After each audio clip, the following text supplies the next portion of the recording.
बच्चों नमस्कार।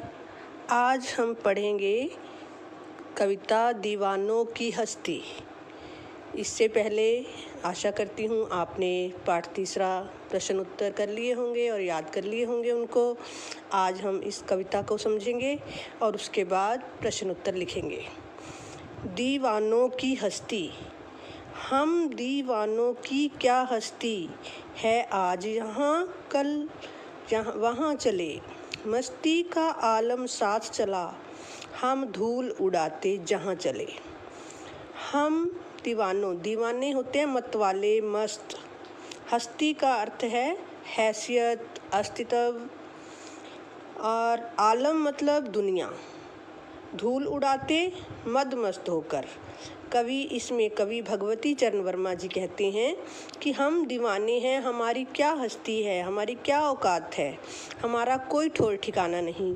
आज हम यहाँ हैं तो कल वहाँ, हमारा कोई निश्चित ठिकाना नहीं है। ये दुनिया जहाँ भी हम जाते हैं वहाँ हमारे साथ मस्ती की दुनिया साथ चल पड़ती है, क्योंकि कवि की प्रसन्नचित्त है। वह जहाँ भी जाता है सभी को प्रसन्नचित्त और मस्त बना देता है। वह मदमस्त होकर चलता है, धूल उड़ाता हुआ अर्थात मदमस्त होकर चलता है। जहाँ भी जाता है वहाँ मस्ती ही मस्ती बिखेर देता है। कवि समय को एक दीवाना बता रहा है। दूसरे पहरे में आए बनकर उल्लास अभी, आंसू बनकर बह चले सभी, सब कहते ही रह गए, अरे तुम कैसे आए कहाँ चले। उल्लास का अर्थ है खुशी। कवि कहता है कि दीवाने जहाँ भी जाते हैं वहाँ खुशियाँ ही खुशियाँ बिखेर देते हैं, वहाँ खुशी ही खुशी होती है। आंसू बनकर वह चले अभी, और दीवाने जब जाने लगते हैं तो वहाँ लोगों को, प्रसन्नचित्त हुए लोगों को वहाँ उनके जाने से दुख मिलता है और वह आंसू बहाने लगते हैं अर्थात दुखी हो जाते हैं।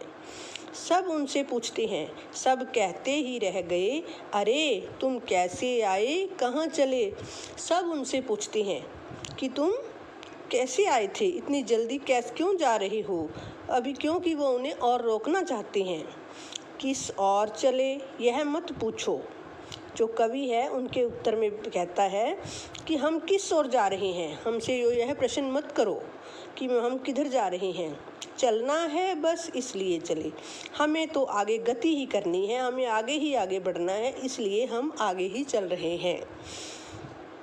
जग से उनका कुछ लिए चले, जग को अपना कुछ दिए चले। जो दीवाने हैं संसार को कुछ ना कुछ दे रहे हैं। क्या दे रहे हैं वो? कुछ चीज़ें, कुछ आदतें और स्वभाव दे रहे हैं।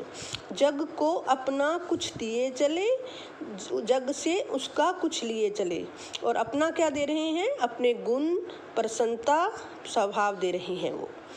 दो बात कही दो बात सुनी, कुछ हंसे और फिर कुछ रोए। कवि कहता है कि जहाँ भी दीवाने जाते हैं वे लोगों से कुछ बातें करते हैं, उनकी कुछ सुनते हैं और कुछ उनसे कहते हैं, अर्थात उनसे दुख सुख बांटते हैं।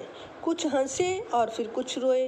कुछ उनकी बातों से खुश हो जाते हैं और कुछ उनकी बातें सुनकर दुखी भी हो जाते हैं। छक कर सुख दुख के घूंटों को हम एक भाव से पिए चले। कवि कहता है कि जो भी उन्हें खुशी मिली या सुख मिला, दुख मिला, वो उनके घूंटों अर्थात जैसे हम पानी के घूंट पीते हैं, पानी के घूंट पीकर हमें तृप्ति होती है। छक कर का अर्थ होता है तृप्त होना। जैसे पानी के घूंट पीकर हमें तृप्त होते हैं, उसी तरह कवि भी सुख दुख को पीकर तृप्त होता है, अर्थात उसे एक ही भाव से पीता है। उसे ऐसा नहीं कि दुख में बहुत ज़्यादा दुखी हो जाए और सुख में बहुत ज़्यादा सुखी।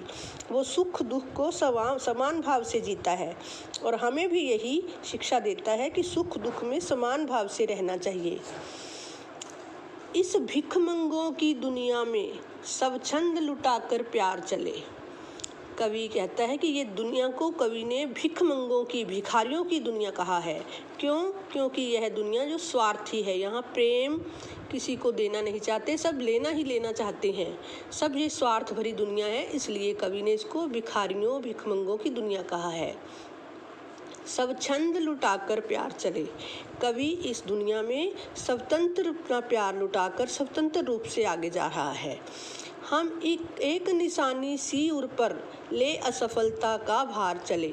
कवि कहता है लेकिन जो काम करने के लिए वो इस संसार में आया था, वो क्या काम करने आया था? दुनिया में प्यार बांटने का काम। वो उसी अच्छी तरह पूरा नहीं कर सका। इस बात का उसे बहुत कष्ट है, दुख है। यह इस प्यार को पूरी तरह ना बांटने की असफलता का बोझ लेकर अपने एक हृदय पर एक निशानी बोझ की लेकर जा रहा है। निशानी का अर्थ है चिन्ह, निशान, उर हृदय पर। असफलता का भार यानी असफलता का बोझ, निराशा का बोझ लेकर जा रहा है।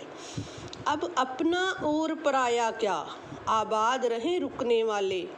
यहाँ कवि सभी दुनिया में को एक समान देखने के भाव को दर्शाता है कि यहाँ कोई मेरे लिए कोई अपना और कोई पराया नहीं। वह जो भी इस दुनिया में रुक रहे हैं, आबाद रहें, खुश रहें। रुकने वाले इस दुनिया में जो रह रहे हैं वो हमेशा खुश रहें, यह कामना करता है कवि। हम स्वयं बंधे थे और स्वयं हम अपने बंधन तोड़ चले। कवि कहता है कि हम ये जो बंधन हैं ये हमने स्वयं ही बांधे थे, आप ही बांधे थे खुद ही, और आप ही खुद उन बंधनों को तोड़कर आगे बढ़ रहे हैं। कवि हमेशा इस संसार को खुश रहने की कामना करता है। अब इन व्याख्या को सुनकर आप दिए गए प्रश्नों के उत्तर लिखेंगे।